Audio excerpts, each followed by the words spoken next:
দেখতে দেখতে তৃতীয় রোজাটাও শেষ হয়ে গেল। কি অল্প সময়ে ৩টা রোজা চলে গেল আমাদের জীবন থেকে, তাই না? এই রমজান মাসটা আমার কাছে ভীষণ ভালো লাগে। ১ বছর পরে এই পবিত্র মাহে রমজান আসে, তাই না? আর এই ১ মাসটা আমার কাছে অনেক ভালো লাগে। হ্যালো বন্ধুরা, আসসালামু আলাইকুম। আশা করি সবাই ভালো আছে। আল্লাহর রহমতে আমিও ভালো আছি। তো যেহেতু মেয়ে মানুষ হয়ে জন্মেছি আর সংসারে যেহেতু রান্না-বান্না করতেই হব, তাই প্রতিদিনের মতো রান্না-বান্না শুরু করে দিলাম। গোসল করে নামাজ পড়ে ছেলেকে ঘুম পাড়িয়ে তারপরে রান্না-বান্না শুরু করে দিলাম। আমার ছেলেকে ঘুম পাড়িয়ে তারপরে কিন্তু আমি রান্না-বান্না করি। আর এই রমজান মাসে কিন্তু প্রতিদিন সবাই বিকেল বেলা রান্না করে। আর রমজান মাসটা এইজন্যই আমার কাছে বেশি ভালো লাগে। আমি কিন্তু আজকে মাছ দিয়ে, ডাঁটা দিয়ে আর আলু দিয়ে রান্না করব। কয়দিন ধরেই মাছ ভুনা করতেছি, মুরগি রান্না করলেও একদম খাওয়া হয় না। আর রমজান মাসে কিরকম জানি বেশি কিছু খাওয়া যায় না। আর আমার কাছে একদমই ভালো লাগে না। ইফতার করলে ১ গ্লাস শরবত খেলে আমার কাছে তৃপ্তি ভরে যায়। তারপরে কিন্তু আমি কিছু খেতে পারি না। তাই আজকে ভাবলাম একটু মাছের ঝোল রান্না করব। দেখি খেতে পারি কিনা। আর ভোর রাতের জন্য আমি মাছ রান্না করব আর দুধ জাল করব। ভোর রাতে দুধ ভাত না খেলে আমার কাছে একদমই ভালো লাগে না। আর এদিকে কিন্তু আমি রান্না-বান্না শুরু করে দিলাম। আমাদের মেয়েদের প্রত্যেক দিনই রান্না-বান্না করতে হয়, তাই না আপুরা? মেয়ে হয়ে জন্মেছি আর সংসারের কাজ তো করতেই হবে।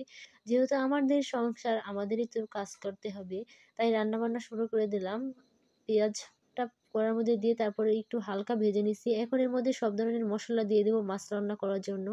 দিয়ে দিলাম সামান্য একটু লবণ, তারপরে দিয়ে দিলাম সামান্য একটু পানি কষানোর জন্য তরকারিটা আরকি। তারপরে দিয়ে দিলাম হলুদের গুঁড়ো, তারপরে দিয়ে দিব মরিচের গুঁড়া। মরিচের গুঁড়া বেশি একটা ঝাল হলে তোমাদের ভাই একদমই তরকারি খেতে চায় না। এ কারণে হালকা ঝাল দিব। তারপরে মরিচের গুঁড়া দিয়ে এখন মসলাটা আমি একটু ভালোভাবে কষিয়ে নিব। মসলা যত কষায় ততই কিন্তু তরকারির স্বাদ হয়। এর মধ্যে দিয়ে দিলাম আমি পাঙ্গাস মাছের তেল। এইখানে কিন্তু আমি ২ রকমের মাছ রান্না করব। কয়েক পিস পাঙ্গাস মাছ নিছি আমার ছেলের জন্য। আমার ছেলে তো তেলাপিয়া মাছ খেতে পারবো না। এই কারণে পাঙ্গাস মাছ নিলাম আমার ছেলের জন্য। আর এদিকে দেখো আমার মসলাটা কিন্তু ভালোভাবে কষানো হয়ে গেছে। এখন এর মধ্যে দিয়ে দিব লই ডাঁটা আর আলুগুলো দিয়ে দিব।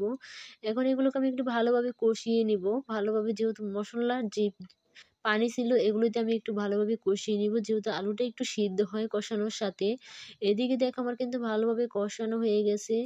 তো এখন দিয়ে দিব ঝোলের জন্য পানি। বেশি একটা পানি দিব না, মাখা, মাখা ঝোল রাখবো। এই কারণে সামান্য একটু পানি দিয়ে দিলাম। পানি দেওয়ার পরে এদিকে আমি কিন্তু বেগুনের জন্য ব্যাটার তৈরি করতে আসলাম, বেসন। এখন বেসন আমি সব রকমের মসলা দিয়ে একটু মিশিয়ে নিব। তো এখানে কিন্তু আমি দিয়ে দিয়েছিলাম সামান্য একটু লবণ, আদা বাটা, জিরা বাটা, হলুদের গুঁড়ো, মরিচের গুঁড়ো আর একটু জিরা গুঁড়া দিয়ে দিব। সবগুলো দিয়ে এখানে একটু ভালোভাবে মেখে কিছুক্ষণের জন্য রেখে দিব। কিছুক্ষণের জন্য রেখে দিলে কিন্তু বেগুনিটা একটু ফুলকো, ফুলকো হয়। তো এর মধ্যে কিন্তু আমি কিছু আটা দিয়ে দিলাম। আটাটা দিলে কিন্তু একটু বেশি ভালো হয়। চাইলে তোমরা চালের গুঁড়ো ইউজ করতে পারবা। এখন কিন্তু আমি মসলাটা একটু ভালোভাবে মেখে তারপরে কিছুক্ষণের জন্য রেখে দিব। একদিকে আমার কিন্তু তরকারি হইতেছে আর এদিকে কিন্তু আমি ব্যাটার তৈরি করতেছিলাম। তো দেখো এদিকে কিন্তু আমার বেগুন চপের জন্য ব্যাটার তৈরি হয়ে গেছে। তো এখন এইগুলো আমি একটু কিছুক্ষণের জন্য রেস্টে রেখে দিব। এইদিকে কিন্তু আমার তরকারিও কিন্তু রান্না হইতেছে চুলায়। আর এদিকে কিন্তু আমি বেগুন চপের জন্য মসলাটাও তৈরি করে নিলাম। আর এদিকে এসে দেখি তরকারির ঝোলটা একদমই টেনে গেছে। এখন এর মধ্যে দিয়ে দেব মাছ ভাজা। যেহেতু ঝোল একদমই কমে গেছে। তারপরে দিয়ে দিলাম একটা মসলা বাটা। আর এই মসলা বাটাটা দিলেই তরকারি কিন্তু একটা ঘ্রাণ আসে আর খেতেও কিন্তু ভীষণ মজা লাগে। আমি সব দিন দেই না, কিছু, কিছু দিন কিন্তু এই মসলাটা বেটে তারপরে দেই। হাতে সময় থাকলে, আর হাতে যখন সময় থাকে না তখন কিন্তু আমি শাক বাটাটা দিতে পারি না। কিছুক্ষণ জাল করার পরে দেখো আমার তরকারিটা কিন্তু হয়ে গেছে। আর তরকারির কালারটা কিন্তু দেখতে মাশাআল্লাহ অনেক সুন্দর লাগতেছে। তারপর আমি একটা বাটির মধ্যে ঢেলে নিলাম। তো ঢালার পরে কিন্তু অনেক সুন্দর লাগতেছে, তাই না? এদিকে কিন্তু আমি এখন বেগুন চপ ভাজবো। আর আসরে যেহেতু আজান দিয়ে দিছে আর আজকে আমার রান্না-বান্না করতে অনেকটা লেট হয়ে গেছে। এদিকে আমার ছেলেও ঘুম থেকে উঠে গেছে আর বাসায় যেহেতু কেউ নাই আর আমার ছেলেকে নিয়ে আমার কাজ করতে অনেকটাই কষ্ট হয়। কি আর করব? কাজ তো করতেই হবে, তাই না? এদিকে আমি সবকিছু কিন্তু ইফতারি রেডি করতেছিলাম।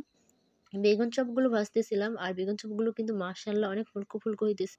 আজকে বাসায় বেশি একটা ইফতারি বানাবো না। কয়দিন ধরে একা, একা ইফতার খুলি আর বাসায় ইফতারি বানালে তারপরে থেকে যায়। তাই ভাবছি আজকে বেগুন চপ করব, পেঁয়াজু বানাবো আর বুট রান্না করব। এদিকে কিন্তু আমি পেঁয়াজু কালকে ফ্রিজে রেখে দিছিলাম। একটু বেটে তারপরে সবকিছু মসলা দিয়ে ফ্রিজে রেখে দিয়েছিলাম ডিপে। আর এখন তাই আমি পেঁয়াজে একটু ভাজবো। তো এখন কিন্তু আমি পেঁয়াজগুলো কড়াইয়ের মধ্যে দিয়ে দিতেছিলাম। আর সবগুলো পেঁয়াজও এখন আমি ভেজে তারপরে আসরের নামাজ পড়বো। এদিকে কিন্তু হাতেও সময় নেই আর একদমই ইফতারির সবকিছু কিন্তু রেডি করা হয় নাই। তো পেঁয়াজগুলো কিন্তু আমি এখন ভাজতেছি, সবগুলো তেলের মধ্যে একটু, একটু করে দিতেছি। আর এদিকে কিন্তু আমার ছেলেও ঘুম থেকে উঠে অনেক জ্বালাইতেছে আমাকে। বাসায় কেউ নেই, তোমাদের ভাইয়াও নাই। একা, একা সব কাজ আমার করতে হয়। এদিকে দেখো আমার পেঁয়াজগুলো কিন্তু ভাজা হয়ে গেছে। তো সবগুলো কিন্তু ইফতারি মাশাআল্লাহ অনেক সুন্দর করে ভাজি ফুলকো, ফুলকো ভাবে। দেখতে কিন্তু অনেক সুন্দর লাগতেছে, তাই না? আমি কিন্তু আগে ইফতারি বানাইতে পারতাম না। আর মাশাআল্লাহ এখন কিন্তু অনেক সুন্দর ইফতারি বানাইতে পারি। আর এদিকে ইফতারি নিয়ে বসে আছি সবকিছু রেডি করে। আর একদমই কারেন্ট ছিল না, এই কারণে অন্ধকার, অন্ধকার ছিল। তো সব ইফতারি নিয়ে বসে থাকতে আমার কাছে ভালোই লাগে। আমার মতো কে, কে ইফতারি নিয়ে বসে থাকো? আর আজকে ইফতারির আয়োজন ছিল হালকা পাতলা কিছু। যেহেতু বাসায় আমি একলাই ইফতারি করি, এ কারণে বেশি কিছু আয়োজন করিনি। তো সবাই ভালো থাকবা। আল্লাহ হাফেজ।